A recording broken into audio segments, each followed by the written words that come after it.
Oh shit. On September 8th, he was released and once again sent to San Pedro to await another assignment. And 2 days later, around 11:30 at night again, he takes off again. Vanishes. He basically was drunk wandering around, and Shore Patrol nabbed him again, hanging out at one of the bars he hangs out at. And this time he is recommended for a general court-martial, which is a serious thing apparently. And he was super uncooperative in jail. While awaiting trial, he received warnings for his conduct, minor infractions, removing like things from his uniform that he's not supposed to, just being a prick, not doing what he's supposed to. Which is probably how I would have reacted to, honestly, but I get it. So on October 3rd, he's found guilty of absence from station without and duty without leave, and he's demoted to the ranking of apprentice seaman and sentenced to 2 years. You, sir, may fuck off. 2 years in Terminal Island prison.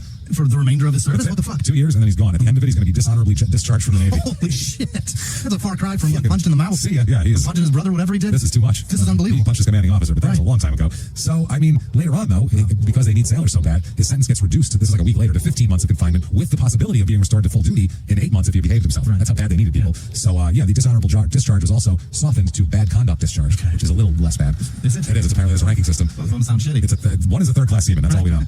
Bad is apparently second-class seaman. Do you still get a military burial? You can't, right? I don't know. Apparently this is like not so bad. The other one's like, Jesus, dishonorable. What did you do? Piece of shit. Yeah, Jesus. So on October 16th, 1944, he is transferred to the Naval Disciplinary Barracks on Terminal Island in Los Angeles Harbor, and that's how it goes here. And then the Chief of Navy Personnel cuts another month off the initial part of his sentence, so he could be out in 7 months if he's a good prisoner. But do you think he's a good prisoner? No. And what's the fucking motivation? To go to war? Right. That's my motivation. Right. If I'm really good, they'll send me to the fucking Pacific Ocean to get torpedoed. That sounds great. If I'm really good, I can go fight in a war that they're going to talk about for several years to come. Oh, Jesus Christ. It's a big one. It's a big one. A big one. It's right here. I mean, who knows what's going to happen in the future, but right now it's pretty fucking big. So on December 5th, while in prison here, he's cited for a violation of prison regulations and thrown into solitary confinement again on December 22nd. While being transferred somewhere, he escapes. So he escapes military jail. This is wonderful. He really hates the military. By the way, he's barely 18 years old. Yeah. This is a story of a guy. This is a child still. He hasn't even played baseball yet. This is crime in sports. He's a baseball player. We have a guy who he hasn't thrown a ball. All he's thrown is a rock at a plate glass window so far. It's fucking insane. This is awesome. It's crazy. So he went home for Christmas. That's why he escaped. And he basically said he got drunk for a week and stayed drunk all the way through New Year's Eve. Should have just done time in Tucson, man. Would have been easier, right? Barely. A little bit. Well, he got drafted anyway, so he wouldn't drafted into the Army. So yeah, that's why he got to pick where he went. That's why he did it. So he turns himself in at 8 in the evening on New Year's Day. Basically starting to sober up a little bit. Turns himself in, 1945. The next day, he woke up and was so angry that he was there that he ripped his prison uniform to shreds.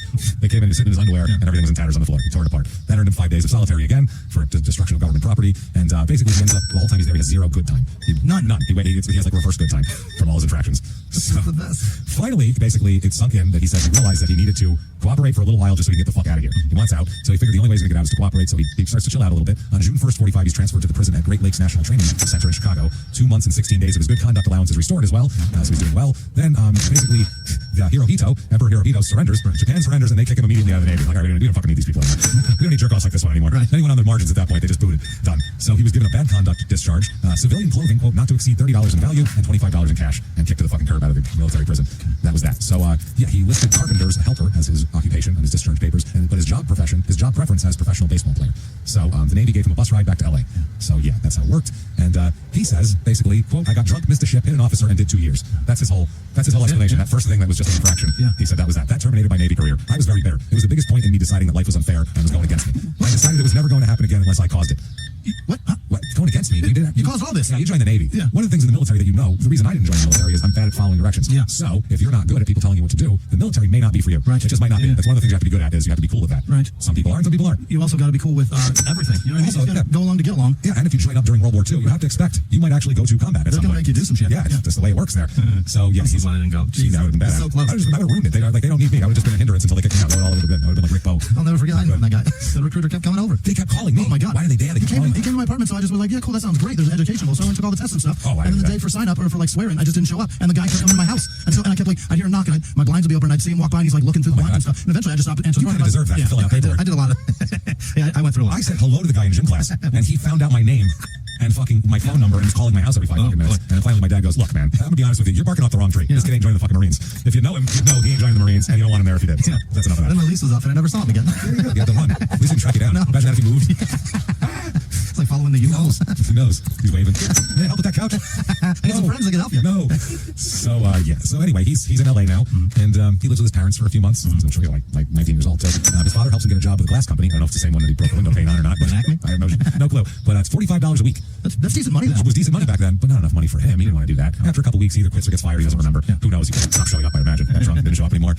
So, there's less penalty for this. yeah, they won't get in trouble at all. All they're going to do is fire me. That's it. His parents were pissed off at him though for it. So basically, it's very tense around his house and everything like that. His father and his mother both work. His father was some tension around the house for other reasons though. His father Chester was working at Northrop Aviation, and he had a little issue where there's a woman named Edith who's a secretary, and he impregnates Edith. Oh no, not great, especially in the 40s. This is considered now it's scandalous. Back then it was like, oh my god, and it's a secretary. Secretary. It's very cliche. Yeah. So anyway, his wife Janet ends up divorcing him for this. Blackie's mom after 25 years of marriage. Edith was super young too. Edith was only like 3 years older than Blackie. Oh my god. So that really pissed off Janet. Oh boy. He got his like 22-year-old secretary pregnant at 50. That's not going over well at home at all. That's ugly. Even in the 40s, they'll get you kicked out of your house. Well, today they'll get you an abortion and some hush money. Either that or very, very expensive legal proceedings on all sides. Yeah. Back then, it was at least get you divorced here. So I know. the problem here, though, the father was fine with it. The father, Chester, said he wanted to marry Edith as soon as the divorce was through. Problem was, Edith is also married. Oh no. So this is very, very scandalous, man. Oh boy. This is wild. So anyway, 22-year-old. Oh, she's got to go home and tell her 20-something-year-old husband. knocked up by my 50-year-old boss. He's 50. Yeah, smells. The kids are going to smell like Aqua Velva. I hope you're okay with that. I hope that's all right with you. Because that's what's happening. Oh my. So she's married. Obviously, this is a giant scandal. Let's let Blackie tell it here. Yeah. Blackie says, quote, she was a stone fox. Yeah. He told me the whole scam, ran it down to me talking about his dad. Never even mentioned it to my brother. We were in a bar across the street from Northrop, and in walks this guy just looking around the room. My dad's back was to him, and I was just staring at him, and he didn't go sit at the bar or nothing. He just stood there. He was about 6 feet, 190 pounds. I asked my dad, you know that guy? My dad turned around and he says, yes, that's Edith's husband. I say, I can't help you. And he says, okay. So he got up, and the guy took him out in the parking lot and beat the shit out of him. But that's the last that ever happened. But that's the last that ever happened over that. He gave Edith a divorce. I didn't cause that problem. I had no business getting in that. My dad always said it was worth it. They were together until he died. So he had to take an ass kicking, but he ended up getting to hang on to his 20. He got the girl in the end. How awesome is that? Like, he's like, Dad, he's bigger than me. I got nothing for you. I just said, like, that's on you. Like, I can't, I think it was, you fucked his wife. So I can't be like, I'll fight you. Like, no, you owe him this. Like, if you bang a guy's wife, then, like, if he wants to fight you, you gotta give him that. Like, that's all in the game. That's like getting kneecapped by Omar Shotgun. You guys all in the game, you know? Oh, that's fantastic. That's exactly what he's like, man, that is all in the game. Your pit game, you know, it's strong, but. So, yeah, girl, if that's what you gotta pay to get her, Dad, I can bargain. It was worth it. Sounds like half off at Nordstrom's, babe. Fucking worth it, man. At least they stay. Imagine if she left him a month later. At least they stay together. That's awful. My jaw's still sore. Just walking. And Blackie says, quote, none of that stuff changed my attitude about life or made me a worse or better person. Okay? Except for the military didn't change your, outlook. That pissed him off. That's crazy. Pissed him off. That's nuts. This pissed him off because of the whole situation. So everything's going to make him a little more angry. Okay. So his parents are getting divorced, and he's going to get married. He marries a young lady named Nell. Okay. She is Nellie Ann. She was a 17-year-old at the time when he marries her. Her occupation is a domestic listed on there. Nothing. I do nothing. Yeah, domestic. Right. No, well, yeah, that's what that meant. Yeah, she had back then, 9 kids. Right. That's a lot. That's it. It's something. That's something. I don't know if occupation was domestic, so I don't know if that was, because back then they used to list housewife. I don't know if that meant she's a housekeeper for other people. Oh, that's a great point. That's what they would call domestic. A maid, yeah. Shopify's already taken the cash register online, helping millions sell billions around the world. But did you know that Shopify can do the same thing at your retail store? Give your point of sale system a serious upgrade with Shopify. Shopify POS is your command center for your retail store. From accepting payments to managing inventory, Shopify has everything you need to sell in person. With Shopify, you get a powerhouse selling partner that effortlessly unites your in-person and online sales into one source of truth. Track every sale across your business in one place and know exactly what's in stock. Do retail right with Shopify. Sign up for a $1 per month trial period at shopify.com/Wondery, all lowercase. Go to shopify.com/Wondery to take your retail business to the next level today. Shopify.com/Wondery. Holiday gatherings are happening. Stack on the sparkle this season with unforgettable jewelry from Blue Nile. Right now, save up to 50% with Blue Nile's Black Friday and Cyber Monday deals. Blue Nile offers an endless selection of bold gold styles, gemstone jewelry, and classic diamond pieces. So you can take your holiday party look to new levels of glam. Or gift yourself elegance for every day of the year. Shop now for up to 50% off jewelry at BlueNile.com. That's BlueNile.com. So anyway, basically, Nell's birth certificate says child known as Nellie A. Eason, and cites an affidavit from her stepfather. Apparently, she was adopted by her stepfather because her father took off on her at some point, and her and her siblings. So anyway, she meets Ralph, or she meets Blackie through Blackie's mom. Really? She works with Blackie's mom somewhere. They work at the same place, and so she says, my son's a nice, tall, handsome guy. You should meet him. Yeah. And that's how it. Shit soldier. Shit soldier. His ears are insane. Yeah. But, what's worse, having big ears or cauliflower ear? Oh man, cauliflowers. At least you did something for that. There's a story behind that. Other than just, your genetics are terrible. You know, cauliflower ears. That person could probably fight. Yeah. They've making fun of it. They've had a forearm grinding into the side of their head enough to do that. A lot. So they'll probably fuck you up, right? You know, but not big ears. My Thomas has cauliflower ear, and he's like checking my eyes. He goes, just look over my ear, and I wonder, you really think I missed that thing? I'm looking right at it, man. The funniest are like that. Look at my ear. Okay, sure. You had to tell me. Over there. Now, is this from something older? Is he like one of these guys who got like 45 years old and is like, I'm going to join a jiu-jitsu gym? And then you have you're a doctor. You're clearly not an athletic person. You're walking around with a fucking cauliflower ear. He's in his late 20s. There's no way I'm asking. Okay. All right. I'm afraid he'll be like, just kick your ass. Yeah. I just beat you up. Yeah. You don't get beat up like a comic. I've clearly been wrestling very close to very tough men for at least 10 years. Something. You have more questions? Anything else you want to know, Mitch? You don't think you're in very good shape, sir. No. So Nell comes from a traditional family, and she liked that his family was traditional, besides the divorces and all that sort of thing. But her sister, Nell's sister, said, "quote, the men brought home the bacon and the women cooked it," and that's what she liked about the whole thing. So sometime in about 45, Blackie ends up sending her a photo of him in his military uniform. She's not in the military anymore. And so anyway, it's inscribed to Nellie, the most wonderful girl in the world. All my love, Rich. So he signs everything Rich. And so she thought he was cute. She thought he was cute. She thought he was, marriage worthy, I guess. So they're married by a minister in March 8th, 1946, which is 6 months after he's released from naval prison. They're both 19 at the time. His occupation is listed as a carpenter, and he lives with his parents near New Hampshire Avenue near 82nd Street. So he needs work, though. Obviously. So that's the thing. Now he's got a young wife. She expects him to bring bacon home for her to cook. So he needs to go out and have some goddamn job. But what he likes to do is he likes to hang out and carouse a lot. Because in Hollywood back then, you could just go out, and it was the Wild West. Not a lot of people lived there. If you went out to a bar in Hollywood, there'd be 5 movie stars. Right. That's just the way it was. You were walk in here. There was nowhere else to go. Right. That's, it wasn't like now where there's all sorts of private things and clubs and, You can pay a fucking bartender to come to your house. That's what I mean. Now, back then, you went to whatever the bars were, and you went to where the shows were, because they had all these shows every night, and the showgirls and all that sort of shit. There was a lot of also moving into here. This was the era when all the gangsters started coming here as well. Mickey Cohen, Bugsy Siegel, all these people started hanging out and using LA as it was wide open space. Right. It was like Florida in the 70s for the gangsters.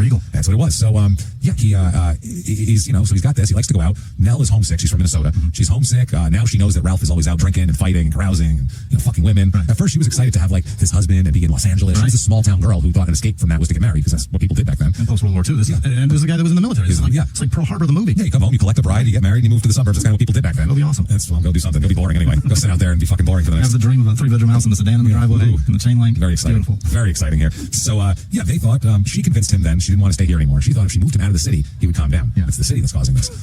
So she convinced him that logging was a good business. Wow. Logging. Oh, imagine being talked into that. How hot is she? I was gonna say, how well did she suck dick to talk a person into lying? Talk about who doesn't like hard labor. It's not like he's a guy who does hard labor anyway. He doesn't care for it. He won't show up at the glass factory. The military couldn't keep him straight. No, and you're like, how about logging? And he's like, I'll give it a shot. And she actually was like, he was like, all right, I guess we'll log then. So apparently she convinced him of this by her family had connections into this, and she told him, look, if we do this for 10, 15 years, we're gonna be rich. So let's just do it. So she said that it was in her mind, it was a better place to raise kids in a small town. They moved to Whitehorse in Modoc County, which is the far northeast woods and mountains of California. Oh, Jesus. Way the fuck up there and out there. So Idaho? Yeah, all the way up there, exactly, by the Oregon border. So Ralph fucking hates it. He's a city guy. He grew up in LA. He likes to go drink at the bars on Hollywood Boulevard. He's not a guy who wants to California. I'm freezing. Yeah, it's cold. There's no beach. It sucks. It's raining. He says, quote, Nell wanted me to work in the woods. There wasn't a neon sign within 50 miles. I got so tired of scamming those loggers' pay and then having to fight them. It was hard work. I couldn't handle it. What? He's a gambler and he's a card shark. He's been doing this since he was 13, and these guys are rubes. So he goes in there and fucking hustles them with cards, with quarters, with all this shit, takes all their pay, and then he has to fight these guys because they're drunk loggers. And broke now and angry, so then he has to fight them. So go back home with no bacon. No, nothing. No, he's got all your bacon. Right. So he said, quote, I made a couple of phone calls and the Browns said they'd sign me. That is the St. Louis Browns.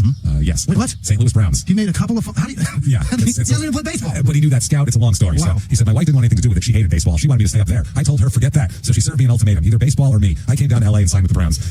Pete Peterson, who ran the team in Gardenia, asked Jack Fournier, the Browns head scout, to take a look at Blackie because he remembered him. And the guy's report, Fournier's report was, quote, he's a screwball, but he can pitch. He's a crazy fuck. So he ends up, they then recommend signing him to the Browns. That's how easy. Imagine that now. Wow. Now you have to play from the time you're 5, and there's like all these different leagues and different like camps you have to go to know people. And it's like, so back then I hear he could throw and then just sign him. You have to have a disability and then tweet at them and have that shit go viral for them to give him a chance. A YouTube video of him standing on one leg in a 400-foot home run or something that got a million retweets. They'll sign him for a one-day contract for $100. Publicity. Right. They were looking for people. Every major league team had like 15 minor league teams back then. Now there's like 2 or 3. Then it was 15 or 20. Every town in America had a baseball team, so they needed players to fill these teams. So, and the Browns were the worst team in majors by far. They were the biggest shithole organization, so they didn't get the good players, so they had to go sign what they could. He signed his contract on the fender of a car. Oh boy, that's old school. So while he's doing this, he's in LA, and he really likes Mickey Cohen a lot. He likes his style. Mickey Cohen is a gangster, famous gangster. He liked reading about him. He'd see him out sometimes. He liked that he wore expensive suits, and he always had like 3 beautiful women with him, and he hung out with movie stars, and he was living a glamorous life, making all the money he wanted. Outwardly. Yeah, well, glamorous, definitely. So Blackie looked at that, and he was like, well, Jesus, I would like to have that. What can I do here? So he does know a friend of his who kind of is in that sphere of knows some half-assed gangsters, and that's Ted Gardner, his grade school pal that he grew up with, and he hooks him up with Mickey Cohen kind of around a roundabout way here. Now, Mickey Cohen had a couple of brothers named Joe and Freddie Sika running the neighborhood for them. The Sika brothers, they were like his captains kind of. They ran the shit underneath him. So anyway, they would do all this shit. Cohen says that he had a run-in with Fred Sika, which is the same thing as having a run-in with me, and the Sikas had been with Mickey when they robbed Jack. It was this famous thing. They robbed Jack Dragna, who was another gangster, his betting parlor, and then they shot Mickey Cohen and cut his face up. It was like a big broken glass cut his face up. He survived it, and he went out that night like all fancy suit with some cuts on his face, like, hey, here I am. Wow. It was like a big famous thing. Awesome. It was a big famous thing in the newspapers back then. So in the fall of 1945, Blackie is introduced to Mickey Cohen, and they chat for a little while, and Mickey said, I know a couple of guys that might be able to use you. A young big guy like you, who's willing to fucking throw his weight around. Who's a lunatic. They might be able to use you. It's the Sika brothers. They're the ones who do the kind of meat and potatoes collecting and, loan sharking and shit like that. So he said they could use a tall guy who's good with his fists and likes money and doesn't really have any morals. Perfect. You're perfect for us. So they hire him as a leg breaker. Basically, he's Rocky in the beginning of Rocky. He's a muscle guy. Going around collecting debts for bookies and loan sharks and people don't have the money, he beats the shit out of them. That's his game. Easy peasy. And he gets paid well for it. He's doing pretty well. Yeah, he's doing fine. There's all sorts of his old neighborhoods and everything around here, like South Central, where Wrigley Field was, Hollywood Park Racetrack. There's tons of nightclubs, gambling parlors, brothels, all sorts of shit. So Grimy LA, the underbelly. yeah, he's got tons of work and breaking legs here. He says, quote, they didn't care if you worked as a carpenter or if you were a pool shark. If you owe some money, Friday night you better have it. I had run-ins with a couple of movie stars, happily so. I kicked their ass and got the money, but they were in big, like $35,000 or $40,000 and they deserved it. Back then that was like, $1 million, Yeah. $500,000. I don't even know who they were. I know, I would too. That'd be great. Oh shit. I never got any satisfaction from hitting a working man for a couple $100, but he's causing it. I didn't cause it. To get worked up, I'd eat 4 or 5 whites, not egg whites, amphetamine tablets. Oh, so boy. he'd take a bunch Just of methed up to go beat these people up. all jacked up on speed and start drinking black coffee. Oh, my. Imagine this guy, fucking ears twitching, coming at you. He said, I could be in a blind rage by the time I got to where I was going. I always hated 4